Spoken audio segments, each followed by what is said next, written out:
ఈ ఫోటోని మన జీవితానికి అన్వయించుకుంటే పరమాద్భుతంగా ఉంటుందనుకుంటాను. ఎలా అంటారా? పక్షులు వాటికి గల పాదాలు కారణంగా చిక్కుల్లో పడతాయి. పర్వాలేదు, ఎందుకంటే వాటికి మనిషిలా విచక్షణా జ్ఞానం లేదు కాబట్టి అలా ఇరుక్కుంటున్నాయి అనుకుందాం. కానీ మనిషి అలా కాదు. అమితమైన విచక్షణ ఉండి కూడా నాలుకను అదుపులో పెట్టుకోడు. మాట జారి చివరకు ఈ పక్షిలా చిక్కుల్లో పడతాడు. పక్షి చేసిందంటే తెలియనితనం అనుకుందాం. మరి మనిషి ఎందుకు అలా ప్రవర్తించి ఇరుక్కుంటున్నాడు అంటే ఒక్కటే కారణం.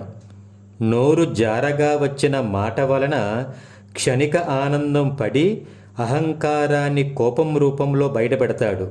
అలా కాకుండా వేసే అడుగు, జారే మాట అదుపులో ఉంటే అటు పక్షికి ఇటు మనిషికి కూడా ఇబ్బంది ఉండదు.